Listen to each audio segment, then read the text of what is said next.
ਵਾਹਿਗੁਰੂ ਵਾਹਿਗੁਰੂ ਵਾਹਿਗੁਰੂ ਵਾਹਿਗੁਰੂ। ਤੇ ਕਾਜ਼ੀ ਦੇ ਮੂੰਹੋਂ ਫਤਵਾ ਲਵਾਇਆ ਗਿਆ ਕਿ ਇਹਨਾਂ ਸਾਹਿਬਜ਼ਾਦਿਆਂ ਨੇ ਇਦਾਂ ਨਹੀਂ ਜੀ ਬਣਨਾ। ਹੁਣ ਤਸੀਹੇ ਦਾ ਵਕਤ ਆਇਆ ਕਿ ਇਹਨਾਂ ਦਾ ਰੱਤ ਵੀ ਨਾ ਡੁੱਲੇ। ਤੁਸੀਂ ਵੇਖੋ ਇਹਨਾਂ ਨੇ ਯਾਸ਼ਾ ਦੇ ਹੁਕਮ ਗੁਰੂ ਅਰਜਨ ਸਾਹਿਬ ਦੇ ਵੀ ਲਾਏ ਕਿ ਗੁਰੂ ਸਾਹਿਬ ਨੂੰ ਦੇਗਾ ਚੋਂ ਬਾੜੋ ਪਤੀਆਂ ਤਵੀਆਂ ਤੇ ਬਿਠਾਓ, ਖੂਨ ਨਾ ਡੁੱਲੇ। ਉਹਦਾ ਕਾਰਨ ਕਿ ਜਿੱਥੇ ਇਹਨਾਂ ਦਾ ਖੂਨ ਡੁੱਲੇਗਾ ਨਾ ਉੱਥੇ ਸ਼ਹੀਦ ਪੈਦਾ ਹੋ ਸਕਦੇ ਨੇ। ਜਿੱਥੇ ਰੱਤ ਡੁੱਲਿਆ ਨਹੀਂ ਉੱਥੇ तमाम ਸੂਰਮੇ ਜਨਮ ਲੈਣਗੇ। ਉਹਨਾਂ ਨੇ ਫਤਵਾ ਲਾਇਆ ਕਿ ਨੀਹਾਂ ਦੇ ਵਿੱਚ ਇਹਨਾਂ ਬੱਚਿਆਂ ਨੂੰ ਚਿਣ ਕੇ ਮਾਰਿਆ ਜਾਏ, ਸਾਹ ਗੁੰਮ ਕਰ ਲਵੋ। ਇਹਨਾਂ ਬੱਚਿਆਂ ਨੂੰ ਸਾਹ ਨਾ ਆਵੇ, ਤੜਫ ਤੜਫ ਕੇ ਇਹ ਆਪਣਾ ਦਮ ਘੁੱਟਦੇ ਨੇ। ਇਹਨਾਂ ਨੂੰ ਮਾਰਨ ਦੀ ਇਹੋ ਲੋੜ ਨਾ ਪਵੇ, ਇਹਨਾਂ ਨੂੰ ਨੀਹਾਂ 'ਚ ਖਿਲਾ ਕੇ ਕੇਵਲ ਮਾਰਿਆ ਜਾਵੇ। ਫਤਵਾ ਲਾਇਆ, ਸਾਹਿਬਜ਼ਾਦੇ ਨੀਹਾਂ ਤੱਕ ਪਹੁੰਚਾਏ ਗਏ। ਸਾਹਿਬਜ਼ਾਦਿਆਂ ਨੂੰ ਖਿਲਾਰਿਆ ਗਿਆ। ਨੀਹਾਂ ਦੇ ਵਾਸਤੇ ਜਲਾਦ ਲਿਆਂਦਾ ਗਿਆ। ਜਲਾਦ ਇੱਕ ਇੱਕ ਕਰਕੇ ਇੱਟਾਂ ਉਸਾਰਦਾ ਹੈ। ਜਿਹੜਾ ਮਿਸਤਰੀ ਹੈ ਇੱਟ ਇੱਕ ਇੱਕ ਕਰਕੇ ਲਾਉਂਦਾ ਹੈ। ਸਾਹਿਬਜ਼ਾਦਿਆਂ ਵੱਲ ਵੀ ਵੇਖਦਾ ਹੈ। ਵਿਦਵਾਨਾਂ ਨੇ ਕਵੀਆਂ ਨੇ ਇੱਕ ਬੋਲ ਲਿਖਿਆ, ਕਹਿੰਦੇ ਉਸੇ ਇੱਟਾਂ ਲਾਉਣ ਵਾਲੇ ਦੇ ਨਾ ਆਪਣੇ ਘਰ ਵੀ ਉਹਨਾਂ ਹੀ ਉਮਰਾਂ ਦੇ ਆਪਣੇ ਵੀ ਬੱਚੇ ਸਨ। ਆਪਣੇ ਉਹ ਕਦੀ ਬਾਬਾ ਫਤਿਹ ਸਿੰਘ ਦਾ ਚਿਹਰਾ ਵੇਖਦਾ ਹੈ, ਕਦੀ ਆਪਣੇ ਬੱਚਿਆਂ ਨੂੰ ਯਾਦ ਕਰਦਾ ਹੈ। ਤੇ ਕਹਿੰਦੇ ਨੇ ਇੱਟਾਂ ਲਾਉਂਦਾ ਲਾਉਂਦਾ ਨਾ ਇੱਕ ਗੱਲ ਬੋਲਦਾ ਹੈ। ਉਹ ਕਵੀ ਦੀ ਭਾਵਨਾ, ਕਹਿੰਦੇ ਨੇ ਜਲਾਦ ਵੱਜਾ ਹੁਕਮ ਦਾ, ਇੱਟਾਂ ਚਿਣਨ ਦਾ ਲੱਗ ਪਿਆ। ਹੁਕਮ ਦਾ ਵੱਜਾ, ਇੱਟਾਂ ਤਾਂ ਚਿਣ ਰਿਹਾ, ਪਰ ਕਹਿੰਦੇ ਨੇ ਜਲਾਦ ਵੱਜਾ ਹੁਕਮ ਦਾ, ਇੱਟਾਂ ਚਿਣਨ ਦਾ ਲੱਗ ਪਿਆ। ਪਰ ਫਤਿਹ ਸਿੰਘ ਵੱਲ ਵੇਖ ਕੇ ਅੱਖਾਂ 'ਚੋਂ ਪਾਣੀ ਵਗ ਪਿਆ ਤੇ ਬੋਲਿਆ, ਉਹ ਬੱਚਿਓ ਅਣਿਆਈ ਮੋਤੇ ਕਿਉਂ ਮਰਦੇ ਹੋ? ਇੱਕ ਵਾਰ ਤਾਂ ਸਿਜਦਾ ਕਰ ਦਿਓ। ਗੱਲ ਮੰਨ ਲਓ ਸ਼ਰੀਕ ਦੀ, ਬੈਠੀ ਕਲੇਜਾ ਫੜ ਕੇ ਹੋਵੇਗੀ ਮਾਂ ਉਡੀਕਦੀ। ਤੁਹਾਡੀ ਮਾਂ ਉਡੀਕ ਰਹੀ ਹੋਏਗੀ।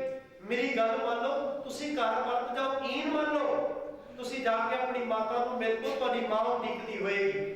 ਗੱਲ ਮੰਨ ਲਓ ਸ਼ਰੀਕ ਦੀ, ਬੈਠੀ ਕਲੇਜਾ ਫੜ ਕੇ ਹੋਵੇਗੀ ਮਾਂ ਉਡੀਕਦੀ। ਕਹਿੰਦੇ ਨੇ ਕੋ ਸਾਹਿਬਜ਼ਾਦਾ ਬੋਲਿਆ, ਬਾਬਾ ਫਤਿਹ ਸਿੰਘ ਬੋਲ ਪਏ, ਅੱਗੋਂ ਸਾਹਿਬਜ਼ਾਦਾ ਬੋਲਿਆ, ਸੁਣੋ ਜਲਾਦਾ ਭੋਲਿਆ, ਤੂੰ ਕਾਰ ਆਪਣੀ ਕਰੀ ਜਾ, ਕਾਸ ਨੂੰ ਹੈ ਦਿਲ ਡੋਲਿਆ। ਸਾਡੇ ਘਰ ਵਿੱਚ ਤਾਂ ਖੁਸ਼ੀ ਹੈ, ਸੋਗ ਦਾ ਕੋਈ ਨਾਂ ਨਹੀਂ, ਬੈਠੀ ਕਲੇਜਾ ਫੜ ਕੇ ਸਾਡੀ ਇਹੋ ਜਿਹੀ ਮਾਂ ਨੇ। ਸਾਡੀ ਮਾਂ ਨਹੀਂ ਹੋ ਸਕਦੀ ਜਿਹੜੀ ਕਲੇਜਾ ਫੜ ਕੇ ਬੈਠੀ ਹੋਵੇ। ਜਿਹਦਾ ਕਲੇਜਾ ਕੰਬਦਾ ਹੋਵੇ ਉਹਨੇ ਤੇ ਸਾਨੂੰ ਤਿਆਰੀ ਜਿਹੜੀ ਕਰਾਈ ਹੈ। ਸਾਨੂੰ ਤਾਂ ਤਿਆਰੀ ਇਹੋ ਜਿਹੀ ਸਾਡੇ ਕੰਮ ਕਰਾਈ ਗਈ ਹੈ। ਨੀਆਂ ਚਿਣੀਆਂ ਗਈਆਂ, ਸਾਹਿਬਜ਼ਾਦਿਆਂ ਨੂੰ ਨੀਆਂ ਦੇ ਵਿੱਚ ਬੰਦ ਕੀਤਾ ਗਿਆ, ਕੰਧਾਂ ਖਿਲਾਰੀਆਂ ਗਈਆਂ। ਦਾਨਾ ਸਿੰਘ ਹਟੂਰੀਏ ਦੀ ਕਲਮ ਕਹਿੰਦੀ ਹੈ, ਸਾਹਿਬਜ਼ਾਦਿਆਂ ਦਾ ਜਿਸ ਵੇਲੇ ਸਾਹ ਬੰਦ ਹੋਣਾ ਸ਼ੁਰੂ ਹੋਇਆ, ਕਿਉਂਕਿ ਦੋਨੋਂ ਬੰਨੇ ਦੀਵਾਰਾਂ ਨੇ, ਚਾਰੋਂ ਬੰਨੇ ਸਾਰੀਆਂ ਉੱਤੋਂ ਬੰਦ ਕੀਤਾ ਜਦੋਂ, ਤੇ ਵਿੱਚ ਸਾਹ ਬੰਦ ਕਰਨਾ ਸੀ ਉਹਨਾਂ ਨੇ। ਸਾਹ ਬੰਦ ਹੋਇਆ ਨਹੀਂ, ਤੜਫੇ ਸਾਹਿਬਜ਼ਾਦੇ ਅੰਦਰ। ਉਸੇ ਵੇਲੇ ਉਹ ਅਜੇ ਉਸਾਰੀਆਂ ਹੋਈਆਂ ਕੰਧਾਂ ਡੇਗ ਪਈਆਂ, ਕੰਧਾਂ ਡੇਗ ਪਈਆਂ, ਕੰਧਾਂ ਡਿੱਗੀਆਂ, ਸਾਹਿਬਜ਼ਾਦੇ ਬੇਹੋਸ਼ ਹੋ ਕੇ ਡਿੱਗੇ।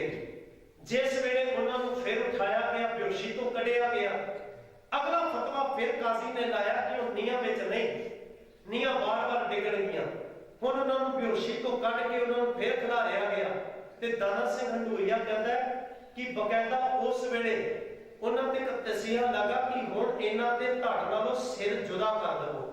ਸਿਰ ਜੁਦਾ ਕੀਤਾ, ਇਹ ਸ਼ਹਾਦਤ ਹੋਈ। ਅਸਲ ਵਿੱਚ ਨੀਹਾਂ ਦੇ ਵਿੱਚ ਪਹਿਲਾ ਫਤਵਾ ਸੀ ਜਿੱਥੇ ਬੇਹੋਸ਼ੀ ਹੋਈ ਹੈ, ਉਹਦੇ ਬਾਅਦ ਜਲਾਦਾਂ ਨੇ ਉਹਨਾਂ ਦੇ ਸੀਨੇ ਤੇ ਗੋਡੇ ਰੱਖ ਕੇ ਉਹਨਾਂ ਤੇ ਛੁਰੀ ਚਲਾਈ ਗਈ, ਧੌਣ ਤੇ ਖੂਨ ਦੀਆਂ ਧਾਰਾਂ ਵਗੀਆਂ ਅੰਦਰੋਂ, ਤੇ ਇਹ ਹੁਕਮ ਜਾਰੀ ਹੋਇਆ ਸੀ ਕਿ ਇਹਨਾਂ ਦੇ ਸਿਰ ਵੱਢਣ ਤੋਂ ਬਾਅਦ ਪਿੱਪਲ ਨਾਲ ਟੰਗ ਦੇਵੋ। ਤੇ ਸਰਹੰਦ ਦੇ ਜਿਹੜੇ ਲੋਕ ਸਨ, ਜਿਹੜੇ ਉਸ ਵੇਲੇ ਗੁਲਾਮੀ ਵਿੱਚ ਜਾਂ ਇਸਲਾਮੀਅਤ ਵਾਲੇ ਝੰਡੇ ਚੁੱਕੀ ਬੈਠੇ ਸਨ, ਉਹਨਾਂ ਨੂੰ ਆਖਿਆ ਗਿਆ ਕਿ ਗੁਲੇਰਾਂ ਦੇ ਨਾਲ ਤੁਸੀਂ ਨਿਸ਼ਾਨੇ ਲਾਉਣੇ ਨੇ। ਬਕਾਇਦਾ ਸਾਹਿਬਜ਼ਾਦਿਆਂ ਦੇ ਸੀਸ ਕਲਮ ਕਰਨ ਤੋਂ ਬਾਅਦ ਉਹਨਾਂ ਲੋਕਾਂ ਨੇ ਗੁਲੇਰਾਂ ਦੇ ਨਾਲ ਸਾਹਿਬਜ਼ਾਦਿਆਂ ਤੇ ਨਿਸ਼ਾਨੇ ਤੱਕੇ। ਇੱਥੋਂ ਤੱਕ ਸਾਹਿਬਜ਼ਾਦਿਆਂ ਦੇ ਉੱਤੇ ਜ਼ੁਲਮ ਹੋਇਆ। ਇਹ ਤਸੀਹੇ ਦੇ ਕੇ ਸਾਹਿਬਜ਼ਾਦਿਆਂ ਦੀ ਸ਼ਹਾਦਤ ਹੁੰਦੀ ਹੈ, ਪਰ ਸਾਹਿਬਜ਼ਾਦੇ ਅਖੀਰ ਸਾਹ ਤੱਕ, ਅਖੀਰ ਵਕਤ तक एक गल बोल के जाते हैं कि जान अपनी देकर औरों की जाने बचा चले। जे साडी जान चली है ना ਤੇ ਤੁਸੀਂ ਵੇਖਿਓ, ਮਤ ਸੋਚੋ ਕਿ ਇੱਥੇ ਸੱਚ ਮੁੱਕ ਜਾਏਗਾ। ਇੱਥੇ ਜੋ ਸਿੱਖ ਗੁਰੂ ਕੇ ਬੈਠੇ ਨੇ, जान अपनी देकर औरों की जाने बचा चले, सिख कौम की नींव हम है सरों पर उठा चले, सिंहों की सल्तनत का पौधा लगा चले, राज और तख्त अब कौम पाएगी, दुनिया से जालिमों का निशान तक मिटाएगी। उस कौम ने तुहाड़ियां जड़ां खेड़ देनियां ने। ते कहते ने जोगी जी इस बात को हुई थोड़ी सी देर थी, बस्ती सरहंद ईंटों का ढेर थी। जेड़ी सरहंद ने ਸਾਹਿਬਜ਼ਾਦਿਆਂ ਦਾ ਕਤਲ ਕੀਤਾ, ਸ਼ਹੀਦ ਕੀਤਾ, ਸਮਾਂ ਵਾਪਰਨ ਤੋਂ ਬਾਅਦ ਉੱਥੇ ਬੰਦਾ ਸਿੰਘ ਬਹਾਦਰ ਜਦੋਂ ਆਇਆ, ਇੱਕ ਨਾਲ ਇੱਕ ਖੜਕਾਈ, ਬਕਾਇਦਾ ਸੁੱਜੇ ਨੰਦ ਨੂੰ ਵੀ ਪੁੱਠਾ ਟੰਗਿਆ, ਵਜ਼ੀਰ ਖਾਨ ਨੂੰ ਵੀ ਉੱਥੇ ਸਬਕ ਸਿਖਾਇਆ। तमाम ਐਰਾ ਗੈਰਾ ਜਿੰਨੇ ਇਕੱਠੇ ਹੋ ਕੇ ਇਹ ਚਾਪਲੂਸ ਲੋਕ ਸਨ, ਇਹਨਾਂ ਨੂੰ ਸਬਕ ਸਿਖਾਇਆ ਬਾਬਾ ਬੰਦਾ ਸਿੰਘ ਬਹਾਦਰ ਨੇ। ਤੇ ਉੱਥੇ ਬਕਾਇਦਾ ਬੰਦਾ ਸਿੰਘ ਬਹਾਦਰ ਦੇ ਆਉਣ ਤੋਂ ਬਾਅਦ ਕੰਧਾਂ ਨਾਲ ਇੱਟਾਂ ਨਾਲ ਇੱਟ ਖੜਕੀ ਤੇ ਉੱਥੇ ਠੀਕਰੀਆਂ। ਇਤਿਹਾਸਕਾਰਾਂ ਦੇ ਨਾ ਕੁਝ ਚੇਤੇ ਜੇ ਬੋਲ ਨੇ, ਜਿਹੜੇ ਬਜ਼ੁਰਗ ਬੈਠੇ ਨੇ ਚੰਗੀ ਤਰ੍ਹਾਂ ਜਾਣਦੇ ਹੋਣਗੇ ਕਿ ਉਸ ਵਕਤ ਦੀਆਂ ਇੱਟਾਂ ਵੀ ਨਾ ਸਰਹੰਦ ਦੀਆਂ ਗਲੀਆਂ ਵਿੱਚ ਸਨ, ਉੱਥੇ ਠੀਕਰੀਆਂ ਲੱਭਦੀਆਂ ਸਨ। ਪਿੱਛੇ ਇੱਕ ਸਰਕਾਰ ਦੀ ਨੌਕਰੀ ਤੋਂ ਰਿਟਾਇਰਮੈਂਟ ਹੋਏ ਗਵਰਨਰ ਉਹਨੇ ਇਹ ਬਕਾਇਦਾ ਅਖਬਾਰ 'ਚ ਬਿਆਨ ਦਿੱਤਾ ਸੀ।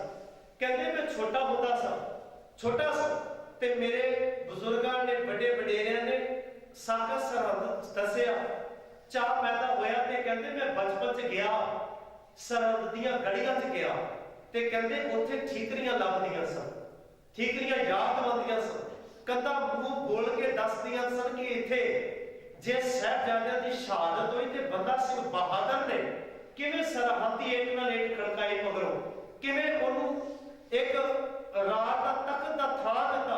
ਪਹਿਲਾ ਰਾਜ ਕਾਇਮ ਕੀਤਾ ਬੰਦਾ ਸਿੰਘ ਬਹਾਦਰ ਨੇ ਜਰਨੈਲ ਦੇ ਰੂਪ ਵਿੱਚ, ਤੇ ਉਹਨੂੰ ਫਤਿਹਗੜ੍ਹ ਨਾਂ ਦਿੱਤਾ। ਫਤਿਹ ਹੋਈ ਤੇ ਉੱਥੇ ਕਹਿੰਦੇ ਠੀਕਰੀਆਂ ਲੱਭਦੀਆਂ ਸਨ, ਨੀਆਂ ਕੋਲ ਹੋ ਕੇ ਵੇਖ ਕੇ ਆਉਂਦੇ ਸਾਂ, ਮਹਿਸੂਸ ਕਰਦੇ ਸਾਂ ਅਸੀਂ ਕਿ ਕਿਵੇਂ ਸਾਹਿਬਜ਼ਾਦੇ ਚਿਣੇ ਗਏ ਹੋਣਗੇ, ਕਿਵੇਂ ਸ਼ਹਾਦਤਾਂ ਹੋਈਆਂ ਹੋਣਗੀਆਂ। ਪਰ ਕਹਿੰਦੇ ਜਦੋਂ ਮੈਂ ਵੱਡਾ ਹੋਇਆ, ਸਮਾਂ ਆਇਆ, ਮੇਰਾ ਚਿੱਟਾ ਦਾੜਾ ਹੋਇਆ, ਕਹਿੰਦੇ ਮੈਂ ਪੋਤਰਿਆਂ ਨੂੰ ਵੀ ਨਾ ਸਾਹਿਬਜ਼ਾਦਿਆਂ ਦੀ ਦਾਸਤਾਨ ਸੁਣਾਈਆਂ ਤੇ ਮਨ ਬਣਿਆ ਕਿਉਂ ਨਾ ਇਹਨਾਂ ਨੂੰ ਸਰਹੰਦ ਉਹ ਥਾਂ ਵਿਖਾਈ ਦੇ ਜੋ ਮੈਂ ਬਚਪਨ ਤੋਂ ਵੇਖਦਾ ਆਇਆ। ਕਹਿੰਦੇ ਉਹ ਅੱਖਾਂ ਤੋਂ ਗੱਲ ਭੁੱਲਦੀ ਨਹੀਂ, ਖੀਰ ਦੇ ਵਿੱਚ ਛੱਪ ਜਾਂਦੀ ਸੀ ਜਦੋਂ ਉੱਥੋਂ ਵੇਖ ਕੇ ਘਰ ਆਉਣਾ। ਕਹਿੰਦੇ ਮੈਂ ਪੋਤਰੇ ਲੈ ਕੇ ਸਰਹੰਦ ਗਿਆ, ਇਹ ਥੋੜੇ ਸਮੇਂ ਦੀ ਗੱਲ, ਸਰਹੰਦ ਗਿਆ। ਕਹਿੰਦੇ ਮੈਂ ਬੱਚੇ ਨੂੰ ਉਂਗਲਾਂ ਨਾਲ ਲਾਇਆ, ਜਾ ਕੇ ਸਰਹੰਦ ਗਲੀਆਂ 'ਚ ਆਖਿਆ ਵੇਖਿਓ ਥਾਂ ਉਹ ਠੀਕਰੀਆਂ। ਕਹਿੰਦੇ ਗਲੀਆਂ 'ਚ ਗਏ, ਕੋਈ ਠੀਕਰੀਆਂ ਨਾ ਵੇਖੀਆਂ, ਕੋਈ ਇੱਕ ਉੱਥੋਂ ਦੀ ਚੀਜ਼ ਸਾਨੂੰ ਇਤਿਹਾਸਕ ਨਾ ਲੱਭੀ ਜਿੱਥੋਂ ਦੀ ਸਾਨੂੰ ਪਤਾ ਲੱਗਦਾ ਕਿ ਇੱਥੇ ਵਾਪਰਿਆ ਕੁਝ ਹੈ।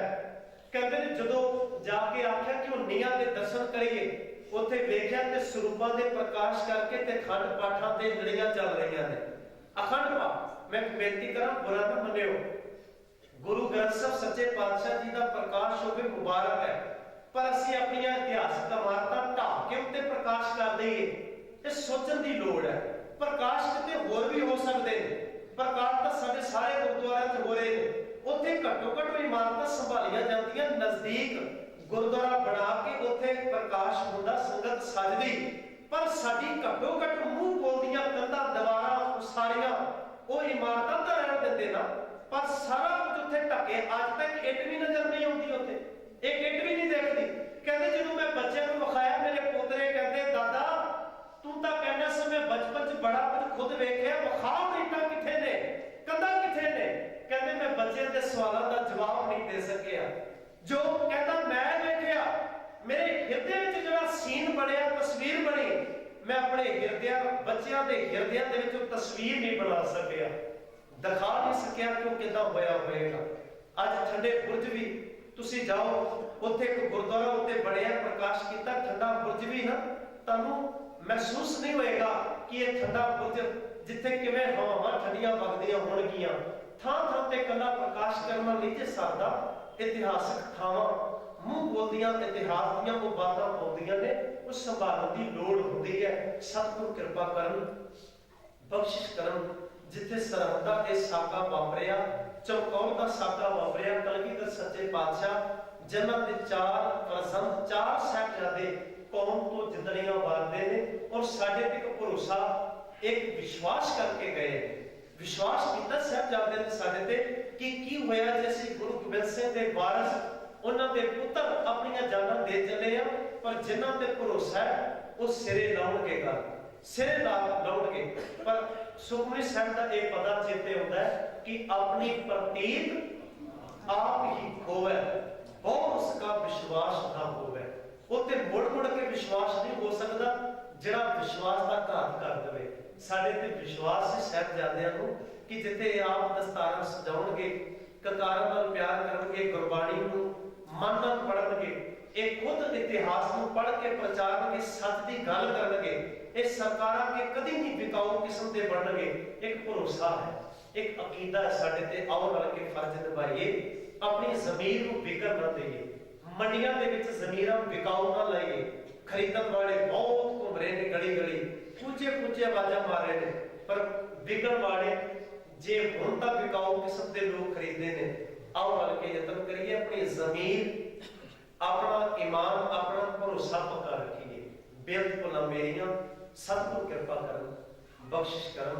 सतगुरु जी ने जिस सूरमे की परिभाषा च गल आखी है, सूरा सो पहचानी है जो लड़े दीन के हेत। सिख धर्म लड़ना सिखा के गया है, लड़ना सिखा के गया। दुनिया के धर्मां ने लड़ाइयां तो ना गुरेज किया है, पर सिख धर्म ने लड़ना सिखाया, पर दीन के हेत ने, आपस में नहीं। ਅਸੀਂ ਆਪਣੇ ਆਪ ਇੱਕ ਦੂਜੇ ਨਾਲ ਲੜੇ ਜਾਂਦੇ ਆ, ਪਰ ਦੀਨ ਕੇ ਹਿੱਤ ਲਈ ਅਸੀਂ ਕੋਈ ਨਹੀਂ ਲੜਨ ਨੂੰ ਤਿਆਰ ਹੈਗੇ। ਉਹ ਸੱਚ ਬੋਲ ਕੇ ਲੜਿਆ ਜਾਂਦਾ, ਸੱਚ ਦੀ ਆਵਾਜ਼ ਚੁੱਕ ਕੇ ਲੜਿਆ ਜਾਂਦਾ। ਸਤਿਗੁਰੂ ਨੇ ਆਖਿਆ ਸੂਰਾ ਸੋ ਪਹਿਚਾਨੀਏ ਜੋ ਲੜੇ ਦੀਨ ਕੇ ਹੇਤ, ਪੁਰਜਾ ਕਟ ਭਰੇ ਕਬੂ ਨਾ ਛਾੜੈ ਖੇਤ। ਉਹ ਫਿਰ ਪਿਛਾ ਪੈਰ ਨਹੀਂ ਰੱਖਦਾ। ਬੇਅਦਬੀ ਭੁੱਲਾਂ ਦੀ ਖਿਮਾ ਕਰਦੇ ਆ। ਕੱਲ ਅਖੀਰ ਦੇ ਦੀਵਾਨ ਦੇ ਵਿੱਚ ਹਾਜ਼ਰੀਆਂ ਭਰਨ ਦਾ ਯਤਨ ਕਰਿਓ। ਫਤਿਹ ਬੁਲਾਓ। ਵਾਹਿਗੁਰੂ ਜੀ ਕਾ ਖਾਲਸਾ, वाहिगुरु जी की फतेह। राम कली